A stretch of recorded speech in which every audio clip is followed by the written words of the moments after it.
So today is July 23rd and we just came back from an allergy appointment with baby Kylo. He has been getting I'll put on screen little bumpies when he ate peanut butter and soy. So I told our pediatrician and he recommended us go to Akron Children's Allergy and Immunology department. I think I just said that wrong, but that's okay. And we just got back, so let me walk you through it. Genuinely, I was kind of nervous. Just the whole time. I was so sweaty. I don't know if it's because it's humid outside. I don't know. My mom said she was freezing cold. I was dying of heat. I was going through menopause right now. No, I don't know. The anxiety, I guess, got to me. But we got there and it was a weird check-in. You had to self-check-in in the lobby and then you had to go to the desk and they gave you paperwork to fill out, which no one even ever took my paperwork. So that was weird. And once we got back there, they asked us a bunch of questions. My mom went with me and basically, why do you think he has an allergy? What happens when you think this is a reaction? And then we did a scratch test. And on the scratch test, there was a negative, a positive. So the negative is water or something you scratch with. It's a little plastic pokey thing to scratch. Kylo luckily didn't scream or cry at all, which I guess is a 50-50 chance with babies. He's 8 months old. And then the positive is a histamine, which is supposed to act like a spider bite or something. It's supposed to be itchy, welt up. And then they did peanut and soy. And during the whole thing, we were kind of checking his back. We weren't allowed to touch it, but I was holding him, and then we kept looking at his back. And the peanut at first was kind of red, and then it faded away as the time went on. We had to wait 15 minutes. And then the soy got redder than the peanut, and we were like, oh no, is it soy? So we looked it up, and there is soy in Jif peanut butter, which is the peanut butter he had when he had the splotches all over him. But after 15 minutes, the doctor came back and we found out that no allergies, none of those allergies, not a peanut or soy allergy was present. I'm not gonna lie, when she told me he had no allergies, I kind of felt crazy for thinking that he did have an allergy. But she was like, but clearly he's getting the splotches. So she explained to me that he could have a contact allergy, because his skin is so sensitive. That's why he's allergic to Dreft, or we use all free and clear, what is it called, laundry soap, because he's allergic. His skin breaks out, and we have to use Pampers diapers. We can't use anything else because he gets a bad diaper rash. So she said his skin contact might be allergic, but to put it in his mouth, he's fine. He won't go into anaphylactic shock or anything like that. And the reaction would solely be if he had peanut butter here, he would break out here. If he touched it and put it on the back of his neck, maybe that's why it was there. Maybe it dripped down on his chest and that's why that was there. And then she recommended we use Vaseline anywhere we thought it would touch when feeding him peanut butter. So around his mouth, his nose, his chin, all the way down to his chest, basically any exposed skin, and don't let him touch it with his hands. And then after, we wipe it all off and then use, you okay? And then use CeraVe moisturizing. She recommended CeraVe or CeraVe. I don't know how to say it, sorry. Not the baby, just the normal kind, because the baby used to have, she doesn't know if it still does, but used to have more ingredients and other things than the normal kind, to just moisturize him anytime.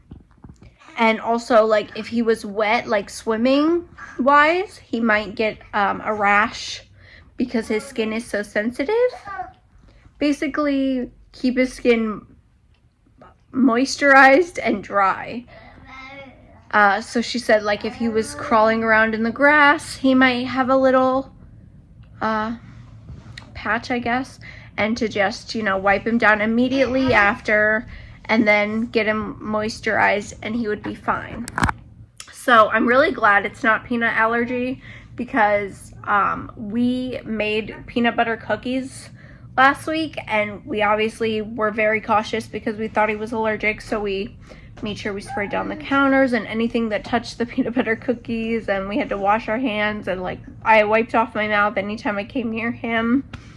It was too much I was craving peanut butter cookies, so I had to have them, but it would be so much for a day-to-day life. Like, genuinely, I've always been kind of scared about a peanut allergy because it's so severe, like you shouldn't even have peanut butter in the house, or peanut anything, nuts in general, I guess. I don't know if it's like certain nuts versus, she only tried the peanut on him. I don't know if it's like the nut allergy is kind of the same or what. Genuinely, I didn't do any research. I'm just sharing my experience with you. I didn't record only because we were kind of alone in the room the whole time, and he was just trying to play. He really wanted to crawl on the floor, and I obviously did not let him because disgusting, but I let him crawl on the little patient bed. And he's 17 pounds, and I don't remember how tall he is and the papers and the thing, but they measured him and weighed him, and I didn't have to take off his clothes, but we did put him in a shirt and short set because it was just what we had laying around, honestly. And she's like, you chose the right outfit, because all we had to do was take off his shirt for the scratch test, and then like obviously they scratched his back and labeled it, and then we had to wait 15 minutes for the results. So I was shocked. But going into it, I was wondering how they did it for babies, because I knew they did like the scratch test essentially for adults. I don't know if they do it like with needles or if they do it the exact same way, but a little scratcher guy. She said, don't worry, it will not penetrate the skin. It sometimes feels like a cat scratch, and sometimes babies cry, and there's a 50-50 chance that he'll scream cry till the end of the appointment, and there's a 50-50 chance he'll be good. And thankfully, my angel baby was an angel, of course.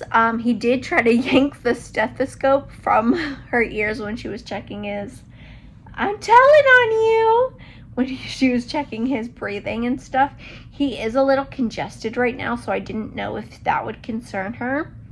But clearly she didn't have any problems, and she said, you don't have to come back, so we don't have to reschedule you for anything, unless you find he is allergic to something. And then she said what to look out for: if his lips are swelling, if he's coughing, throwing up, sounds like he's choking, call 911 and then reschedule appointment to go back. And then I'm not considered a new patient again for 2 to 3 years.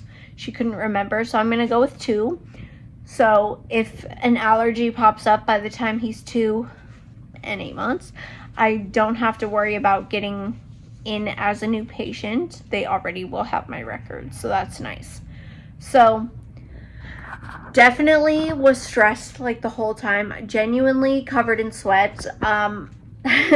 Like my whole torso was soaked. I was like, Mommy, I'm sweating. And she held the baby like 90% of the time, unless the doctor was in, because she didn't want to be seen as the bad guy. So if the doctor was around, she was not holding the baby. But he did so good. And then on the ride home, he did have itchy gums, but I think that was because maybe the histamine on his back, but also he's teething, so maybe he was just, trying to get those teeth out. And he was good. He was happy. He was singing for about 20 minutes, and then he passed out, and now he's crawling around on the floor.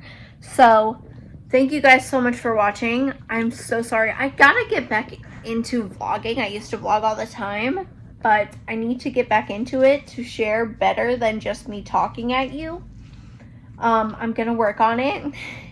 I did feel awkward recording in a hospital though, because there are other people who don't necessarily want their information out there. And I don't know that you can record in hospitals. I know, like, when I was pregnant, they were like, no video, no recording, no pictures, no this. We'll get you your ultrasound pictures, blah, blah, blah.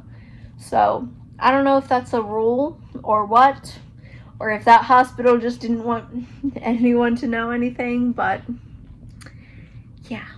Thank you guys so much for watching. I feel way better. I feel so relieved. I'm trying to text Dad. He's not answering, but I am so relieved. So I don't know if I'm going to give him peanut butter because of all that work I have to do in order to avoid contact with skin. He's very much I want to touch it. I want to feed myself right now.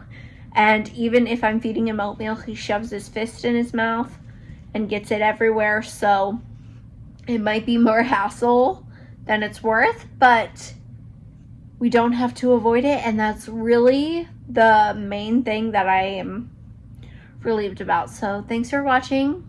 I love you. I will try to do better about vlogging and stuff.